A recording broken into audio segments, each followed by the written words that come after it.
Parte 3. Ecos do passado. Na manhã seguinte, o medo ainda pairava no ar. Emily evitava o olhar do irmão, e Daniel, por mais cético que fosse, começava a sentir que havia algo muito errado naquela casa. Resolveram explorar o sótão, que, segundo os registros deixados pela avó, guardava caixas de documentos da família. Talvez pudessem encontrar pistas sobre a origem da casa ou sobre a figura que vinha assombrando Emily. O sótão era grande e abafado, com telhas estalando ao menor sopro de vento. Coberto por lençóis empoeirados, os móveis pareciam formar um pequeno vilarejo fantasma. Daniel encontrou uma arca de madeira com o brasão dos Holloway esculpido na tampa. Dentro havia cartas, cadernos de anotações antigas e uma fotografia envelhecida. Nela, uma mulher de olhos escuros e expressão dura. Atrás da foto, uma inscrição à mão. Margaret Holloway, 1910. Aquela que foi ouvida. Emily, ao ver o retrato, empalideceu. É ela, a mulher dos meus sonhos. Daniel folheou um dos cadernos e logo encontrou uma anotação perturbadora, escrita em letra trêmula.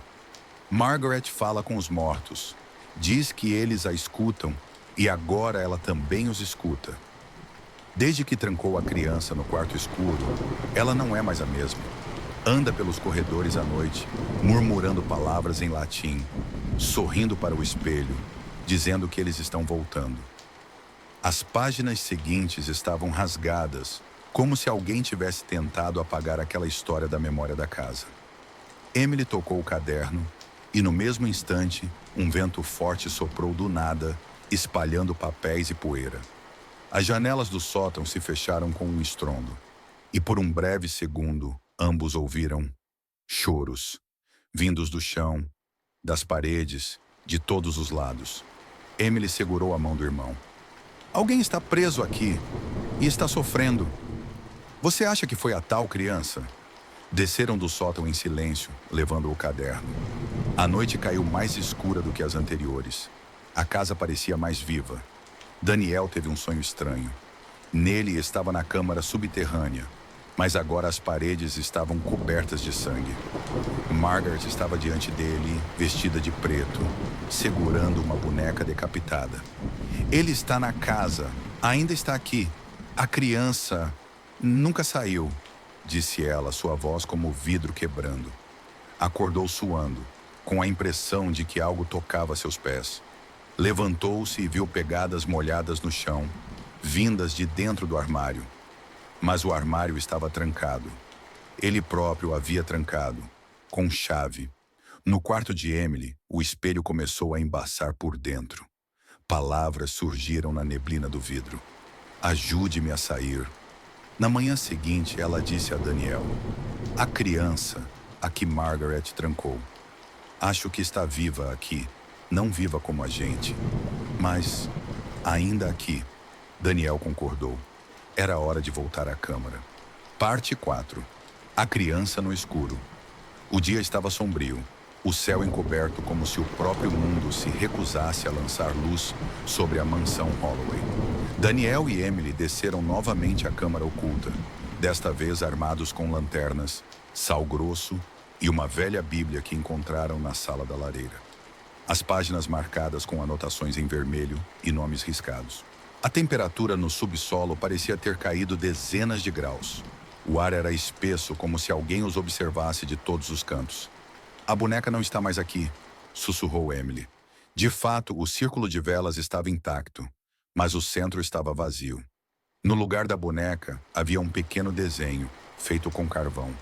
Uma criança encolhida em um canto, cercada de sombras, com os olhos riscados de preto. Daniel examinou os símbolos nas paredes. Alguns desses desenhos não são só marcas, são palavras, em latim.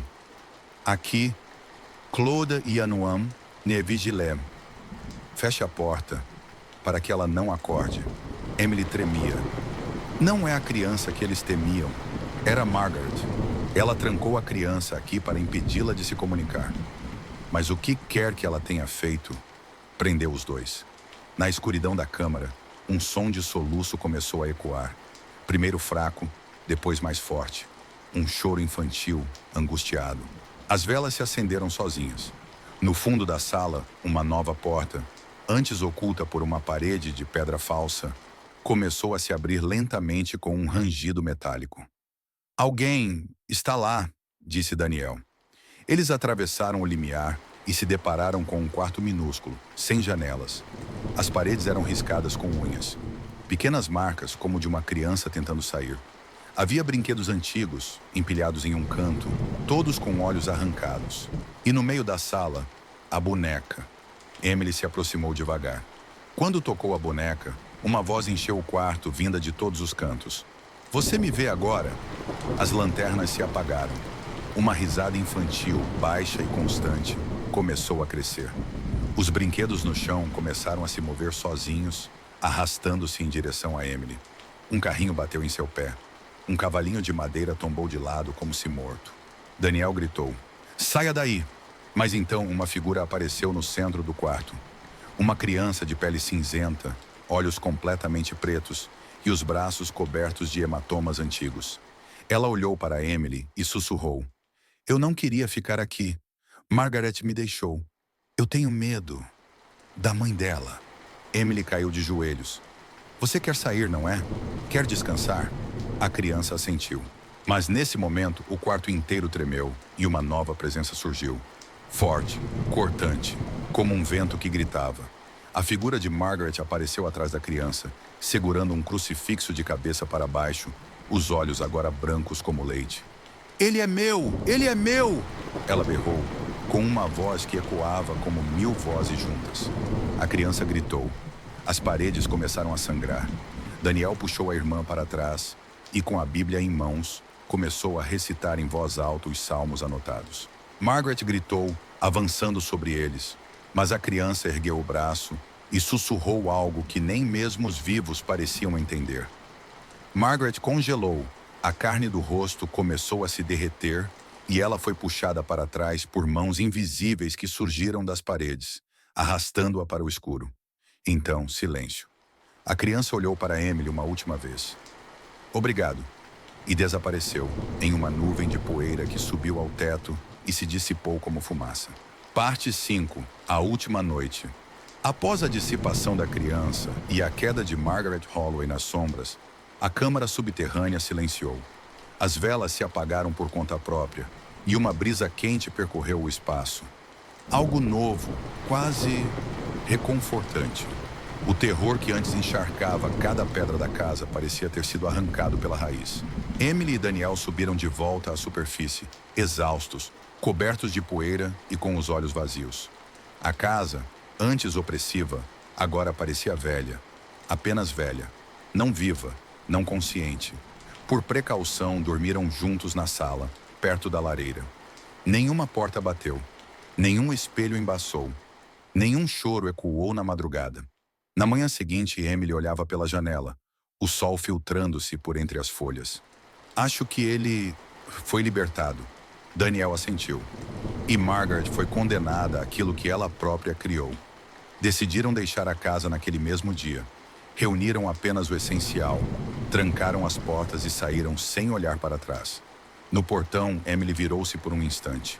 Uma figura infantil os observava da janela do andar de cima, com um leve sorriso. Um adeus silencioso. Sem palavras, Emily devolveu o olhar e seguiu em frente. Meses depois, Emily e Daniel estavam morando com parentes distantes. A história da mansão Holloway se tornara uma memória distante, mas não esquecida. Certa noite, Emily sonhou com a casa novamente.